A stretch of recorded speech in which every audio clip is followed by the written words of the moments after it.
Jai Hind everyone. I am Shraddha Mishra, Assistant Professor, Department of Information Technology, Ajay Kumar Garg Engineering College. Today I am here to deliver my lecture on the subject code BCA 063, which is Blockchain Architecture Design. A very warm welcome to you all. So today we will start our lecture. Before that, let's understand, from Modi government to the crypto world, there is so much hype about this word blockchain. Ever wondered what is this frenzy all about? So let us explore this topic in detail. Firstly, let's try to understand the term blockchain by breaking it into two words, which is block and chain. What is block? Block is any unit which can store any kind of information which you want to be sealed packed forever. For example, it can be any kind of transaction, it can be the records of your medicine, it can be the voting details, it can be any detail we can store here intact which you want to be there carried forward to the lifetime. Next is, what is chain? So chain is a connected sequence of things. Chain means whatever information you have in the block, you want it to be intact and you want nobody can tamper with it. So that's why we have a chain, so that there is interdependence of each block with each other. So blockchain, if you try to understand in the crux, it simply means that you want a technology which will keep your data intact and it will be there which interlinked, so that if you tamper with one block, there is sequential consequence to the corresponding blocks. Now let's go, what is blockchain? How do we define it? It's a chain of blocks which stores information in a secure and connected way. So each block can store data like transactions or records. A special code called a hash which identifies the block, hash of the previous block which links them like a chain, assuming data is in the block till eternity. Now let's understand in a very layman language. So when we talk about blockchain, you can see that it's called a decentralized distributed ledger technology which securely records transactions using cryptographic hashing, ensuring transparency, immutability and trust without intermediaries. Now let's try to break this into simpler words. DLT is what blockchain stands for, which is distributed ledger technology. Distributed means that whatever transactions or information we'll have in a block and connected to the chains, that entire chunk of the data will be distributed across all the nodes, across all the participants in the network. Ledger technology. So we'll understand here what do we mean by ledger in a very plain word. So ledger, for example, when we were small, we used to go to the general store, we used to buy stuff there and the person used to keep our records, and whenever there is any transaction which is made or any deduction which is made is all updated in that ledger. But we know that it is very, very possible that anybody could tamper with the data. But if we understand ledger in the terms of blockchain, so it is simply a record which can keep the transactions documented for the coming generations also. So that is distributed ledger. Now technology. So technology, let's understand what do we mean by this technology. Now, we know what is a database. So database in very plain words is any information which you are storing for a better arrangement. Now, what is the difference between blockchain and a conventional database? So this blockchain database is actually a decentralized database. So what used to happen? For example, let's say there is this cloud server. So it is storing all information, but it is storing as a centralized, let's say AWS cloud server. So there is one person who's solely responsible for it and has the entire control for it, right? That is what? That is centralized. But we want that if there are any other person, they also have access to it. So that is where this kind of new database, we can say, which is blockchain, comes into place. So it is a decentralized. So you are actually storing your information, you are storing that information, and as a chunk of data, it is being, the same set of data is being accessible to all the participants in the node. That is decentralized. It's not centralized. There's no one person who's a monopoly over that. So you can be very confident that your data is in safe hands and it is very much accessible to all the people there.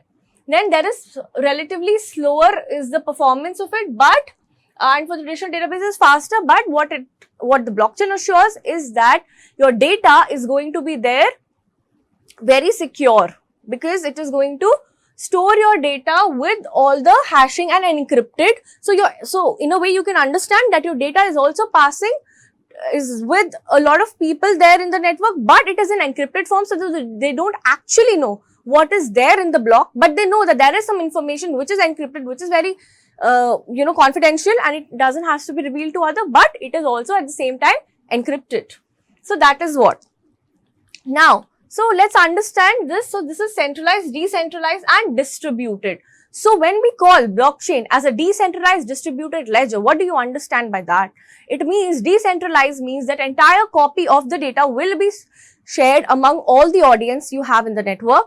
Distributed means that everyone will have the entire set of copy with them.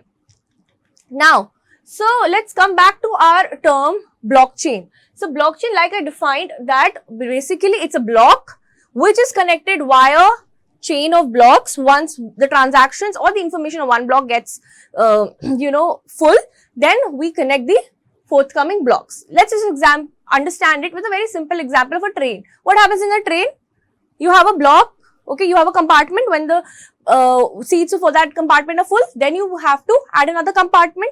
Similarly, when we talk about blockchain, so once your transactions of one block are full, you need to add another block. So there is entire mechanism, there's entire lot of consensus, unanimity which we need to add that block to that chain. So that is what we understand with the blockchain. Let's quickly understand what are the elements of a block. So block, like we say, consists of these components, which is header, there is previous block address, there is timestamp, there is nonce, there is Merkle root. So we are going to detail these terms in detail in the further lectures, but giving you an overview of it, so let me make you understand. So the thing which makes this technology so in demand is that here, if you see, there is entire information which we have is encrypted, right? So for example, let's say I have this 40 transactions in my name and I have stored them in this block. Now, what I do with these transactions is, I don't want the other friend of mine to know what transactions I've stored here, right? Maybe it's my saving or whatever it is. So what I'll do is I'll encrypt it. So once I will encrypt this information, it is not accessible to other persons. So that will be converted into actually a hash value, right? Now that unique hash value which you have for a block, similarly every block is going to have the unique hash. So you've stored information, it is encrypted, they've given you a hash. So a block has now a unique hash, right? Now when you come to, so the first block is a genesis block because it's a very original block. After that, we have this set of blocks. Now if we talk about this block n, you can see, so it is having its own hash and it will store the hash of the previous block. So you can understand that if anybody would try to tamper with any of the block here, so the sequential consequence will be there because the hash for the further blocks will be changed, which will make the further blocks null and void in the chain, right?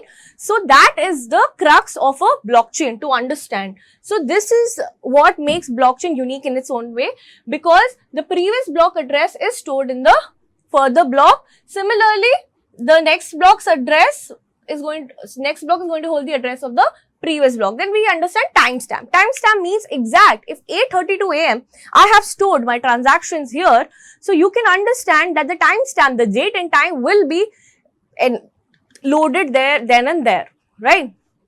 So that is what we understand by the timestamp. Then there is a nonce. So there is a unique value which is calculated. Then there is Merkle root. So these terms we will discuss in detail in further lectures. For now, you have to understand about what is a crux of the blockchain. Now, to make it very simple for you, let's explain it with the help of example, right? So, how many of us have gone for dinner and lunches with the friends? Of course, all of us, right? So, when we go for a lunch or a dinner, what do? We sometimes dutch our bill, right? So, let's take that example. For example, let's say there were 4 friends, Jack, Ted, Sam and Phil. These 4 friends, they went for a dinner together, and now, let's say Sam, for instance, had paid the bill on their behalf. Now, the next day, they decide to split the bill, right? So, what Sam does is, Jack paid to Sam a certain amount, and then he claims that, okay, I have paid you, for example, the bill was of 10,000, okay, for all the 4 of them. And now, what Jack commits is, okay, I have paid you 5,000 rupees, right? But what Sam says is, okay, I didn't receive that 5,000, or maybe he has paid 5,000 and the other day he says, okay, I paid you 8,000. So what validity does, or what authenticity of that transaction does Sam have? So here comes the role of a blockchain. So here what will happen is, once Jack has paid 5,000 rupees to Sam, there will be a block which will be created that Sam has paid this much money to Jack, Jack has paid this much money to Sam, and there will be this block which will be created, and it will have the exact status of the current amount of Jack and Sam. So let's say for instance we talk about Sam. So Sam will have that 10,000 it had to get. So 5,000 money is being paid by Jack. So in his account he'll have 5,000 rupee, and Sam maybe he had so from his account 5,000 will be deducted, and in Sam's account 5,000 will be included. So that is what the block will be created. So now this is entire transaction. Now for instance, now next Ted comes and Ted pays 1,000 of his part, and what Sam will say, okay, so you are paying me 1,000 rupee, so okay, I am creating another block for it. So in the same block which the transaction for the Jack, now another block is added which is holding the transaction of Ted here. Similarly again for Phil also transaction blocks will be created. So like that we will have this entire chain which is actually created for the transactions which were made to Sam to touch that amount, right? Now if we see, so let's delve in detail with the help of small examples. So there were these 4 friends. Now imagine every time they go out, there is this discrepancy in amounts. For example, Ted claimed that okay, I am going to pay you 2,000, alright, but now when he's paying to Sam, he actually doesn't even have 2,000 in his wallet. So who's going to keep that validity of the transaction? That he's claiming he's giving 2,000, but does he have 2,000 in his wallet? So here comes the use of blockchain for all the 2 purposes. First, it will keep your transactions in a block, which means that all your transactions will be intact, held there, and will be tracked very consequentially. Secondly, what it will hold is, it will keep this current status updated. Like you can see Jack 7, Phil 1, Sam 3, Ted. Again, when 2 bitcoins transferred, so Jack has 9 now. So that entire status is updated. So in case if somebody claims to overshare or claims some wrong amount, quotes some wrong amount, which he doesn't even have that, we can easily track that. So this is the basic example of a blockchain to understand. Okay, so let's understand another example which is Walmart. So we all go to malls for shopping and the grocery stores. So Walmart, let's take an example of Walmart. So Walmart is actually like a supermarket. So here what used to happen was there was a lot of high return rate and a lot of complaints were coming from customers to Walmart.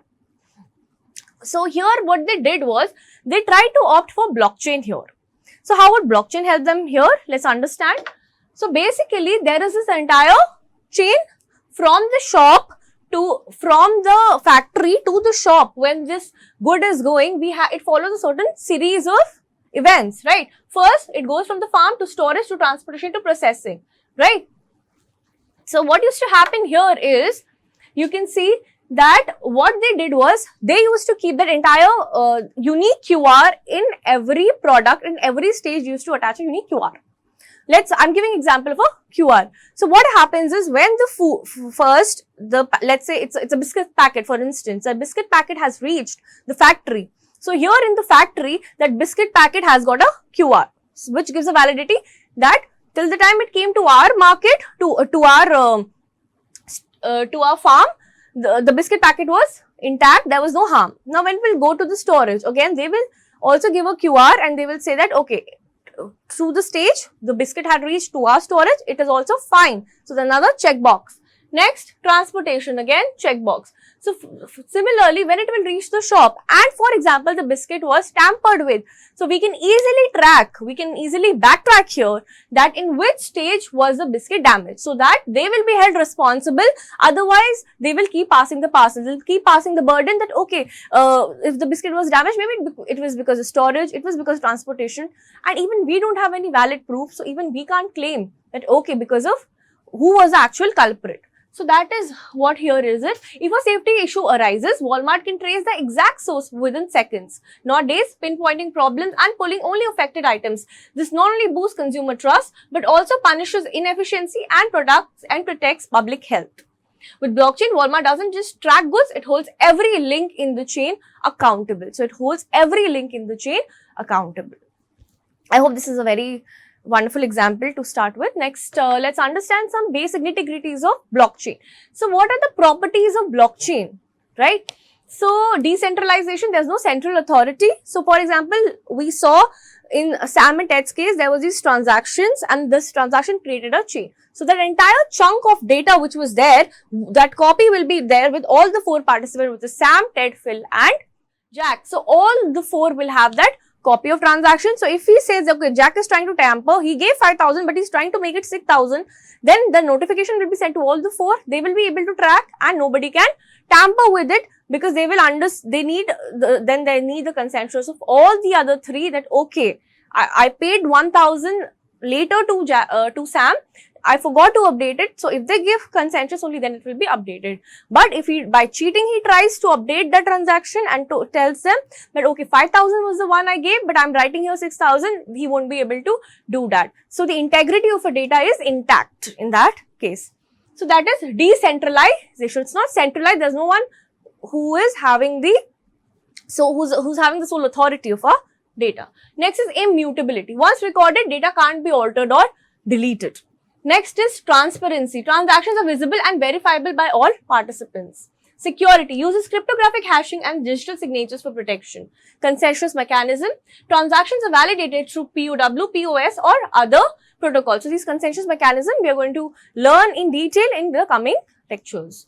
So, anonymity and privacy. Users interact via cryptographic addresses, ensuring privacy. So, if there is to be a transaction from one address to the other, we have their addresses with us. So, via this cryptographic address, transactions will be done. So, there's anonymity there. Then smart contracts, self-executing contracts automate transactions. So, if you talk about blockchain, there are smart contracts, which is like a code which is there in the blockchain, and based on that, the set of protocols only our blockchain executes. So, that is a very key feature, smart contract, which are actually self-executing contracts here. Next is traceability. Every transaction is recorded and trackable. Every transaction at any point of time you can track at what time and date this transaction was made, and did anybody try to tamper with it. If anybody tries to tamper, then you need the consent of all the nodes in the network, and if they give the consent only, then we can tamper. And if single-handedly a person tries to tamper with the block, they can't. First, because it takes a lot of power and time to update a single block, and also if you need to update a single block in a current time frame, it is practically not feasible to do that.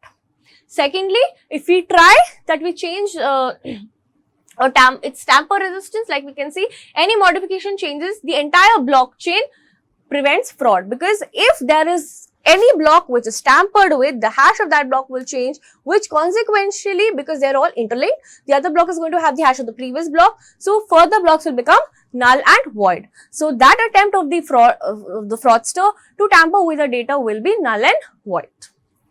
Next is efficiency and speed. Reduces transaction time and eliminates intermediaries. So, like we can see, there is no need of any intermediaries, any platform fees to be given. It's directly from one address to other. Transaction is being done irrespective of the geography and the address. Now we have, so these are the properties. Next we come to the components of blockchain. So, components means there is node, server or computer or user. For example, let's say there are 10 computers in the network of our blockchain. So, those are, each computer is a node, will be treated as a node here. Consensus. Consensus means we need the unanimity decision of all the participants. That's a consensus. Consent of all. Consensus is derived from the word consent. Means we need the consent of all our participants. Minors. Nodes used for verification. So, like for instance, I'll explain you very briefly. There's a block, another block I need to add. I have the consent of all of these people. Right. So, the other nodes, the other participants beside my node who are included in the blockchain are the minors who will give their consent that okay, the transaction is valid and the transaction is feasible to perform. So, they will give their consent and we can add the block. So, those are minors. They will solve a cryptographic puzzle, and then whoever solves the puzzle first will get the chance to add that block. So, that's a minor, and this process of solving the cryptographic puzzle first and having that sole right to add that block with the consent of all the other nodes is what is called as mining, and the people involved are called as miners. In a very layman language, we will discuss it in detail in the forthcoming lectures. Block. So, block is digital ledger for set of transactions. Transaction is the smallest block. So here when we say transaction, so now this blockchain is not only used just for transaction, there are many different applications also. Next we come here to explain you in detail. So what are miners? Miners are individuals or entities which validate transactions and add them to the blockchain ledger. They use computing power to solve complex mathematical problems, ensuring the integrity and security of the network is intact. Nodes. So nodes, there are full nodes, light nodes and mining nodes. Full nodes, they store the entire blockchain and validate transaction. Light nodes only store essential information. Alright, so that is cryptographic hashing. There are these techniques, SHA-256 which is used for Bitcoin and ETHASH which is used for Ethereum. Next is smart contracts. Then we have ledger. So ledger can be public or private. It's a distributed and immutable record of transactions.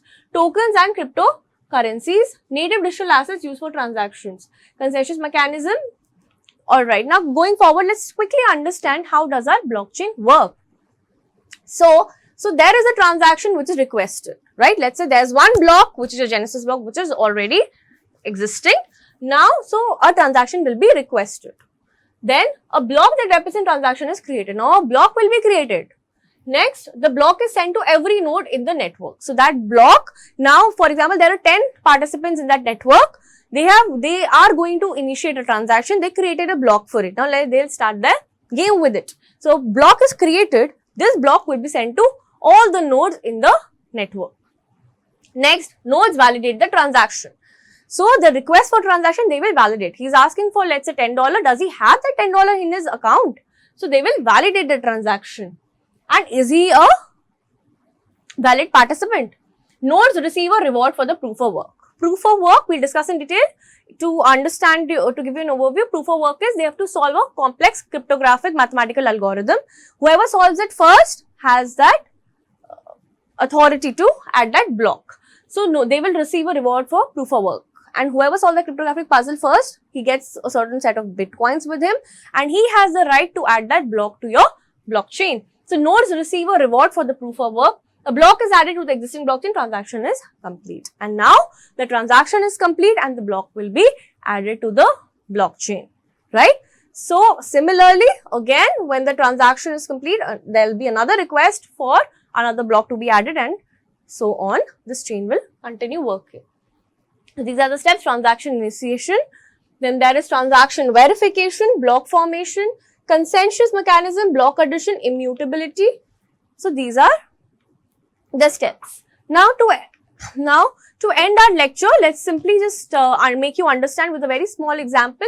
These are the applications of blockchain: cryptocurrencies, healthcare, finance, voting system, real estate, digital identity verification. So our blockchain is not just used for a transaction, which in a very layman language we have constrained our understanding to, but blockchain has found its application in all the domains of a life. Be it healthcare, be it the patient record, we understand, no, it's a block. Any information you want to be encrypted for a long time for your coming generations, you can keep it in a block, right? So again, we are using for the patient's history, we are using it. Then we are also using it for real estate. We know that in real estate or in the property market, what happens is you have, there's a lot of scam which are done by bribery or corruption. Anybody can tamper with anybody's land records. But if those land records are stored in a blockchain, so nobody can tamper with it. Because firstly, that data will be stored in the blockchain and it will be visible to everybody in the ledger. And the entire transaction history, or we can say the entire purchase history, will be of the land record, will be there in the block. So nobody can claim that it was his or her land because we have valid records with us. So that is what property registration found its application in blockchain. So to just wind up my part, I would just like to state this quote which says, when land speaks to code, corruption goes silent. Blockchain doesn't just store records, it protects legacies. A future without forgery begins with a ledger that can't lie. Own it, prove it forever, your land, your legacy, logged in trust. So where blockchain comes, here nobody can do any fraudulent activity. So we have also heard our our Honorable Prime Minister Shri Narendra Modi ji also quote that we are heading towards blockchain, where we need less government but more governance. So here, lot of applications of blockchain are playing in use. This vision drives to reduce bureaucratic control while enhancing efficiency and ensuring more transparency and trust. So, blockchain turns the veil of secrecy into a transparent dawn. Blockchain carves truth into stone where corruption can't erode. Where blockchain flows, corruption's shadow fades into the light. Obviously, we can have a very good ray of hope that there will be a reduction in corruption, because everything will be in the public domain, though encrypted, and also nobody can tamper with your data because it is there intact and also interconnected. So that is what we have read about blockchain. So what I wanted was for you to understand the basics of blockchain, and I hope I have helped you clear your concepts. Thank you so much. Have a wonderful day. Thank you.